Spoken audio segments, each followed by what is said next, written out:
DJ Moore. Uh, Steve and Alex have him pretty low. Matt Gajewski, you have him pretty high. I have him kind of right in the middle, along with Matt Savoca. Are we? I don't know. I guess it's hard for me to see a real drop off after Teddy Bridgewater, especially given that there were 4 players on that team that had 1,000-yard from scrimmage seasons in Mike Davis and Curtis Samuel, who voids almost 100 targets going to Washington. Bring in Marshall, but I still don't know what impact he has in his rookie year. Robbie Anderson was a 1,000-yard receiver. DJ Moore was a 1,000-yard receiver.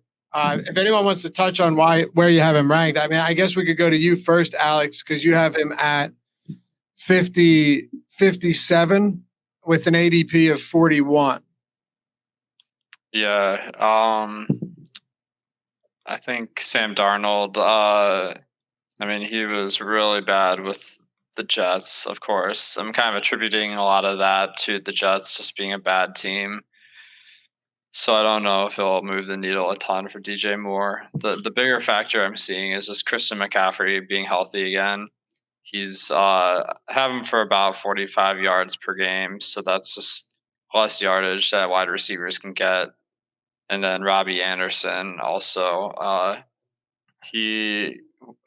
feel like he didn't have quite as good a season as DJ Moore, but they're pretty comparable. So I don't feel like DJ Moore is head and shoulders above the Robbie Anderson. Does anyone have anything to push back on that? Any arguments against that for maybe why you like him a little bit better? Matt Gajewski, you got him at 33, it looks like, so you're pretty high on him.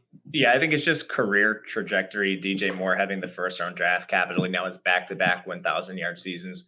He's a player very much in ascendance, so that's the main reason why he's high. He's one of the hardest players I've dealt with in these rankings, and it's entirely because of McCaffrey. So his first 1,000-yard season, Robbie Anderson wasn't in the picture, and McCaffrey actually led the team in targets. McCaffrey only plays 3 games last year. Does that bump the targets for DJ Moore and Robbie Anderson? I think that's a question we have to ask ourselves. So right now, that's just the main concern I have. He's probably going to be one of the harder players for me to rank right now. Okay. I will throw out quickly, and then Matt Savoca go ahead, that Davis still had over 18 looks per game last season. So it's not like obviously McCaffrey would be the primary target, not primary target on the team, but is going to be the focal point of the offense. But it's not like Mike Davis wasn't involved. So you're not taking as much away as you normally would, even though McCaffrey's an absolute volume whore. Yeah, that's true. And they lose Curtis Samuel. Mm-hmm. Yeah, I just remember writing about them a lot when I was in the data deep dive that I would do each week about concentration of targets going. When you looked at top 2 receivers and the percentage of the opportunity share they were getting and top 3 receivers, the Panthers were constantly up near the top of the league, if not the top. So I don't have as much concern over volume. I realize I'm below positional ADP on him, and I think Matt said it best. Like, this is what wide receivers that we're drafting in round 1 next year look like. It's ascendant, high draft capital wide receivers with the possibility of more opportunity because of Samuel leaving, and theoretically competent quarterback play from Sam Darnold. Yeah. I don't know if it's going to be that much different than Bridgewater. I think a lot goes into how much stock do we put into Adam Gase just being a terrible coach? The Jets having the 31st ranked offensive line last year, 31st in pass blocking. I don't know. There's so many knocks on the team that Darnold played on. I don't think he's ever going to live up to his expectations.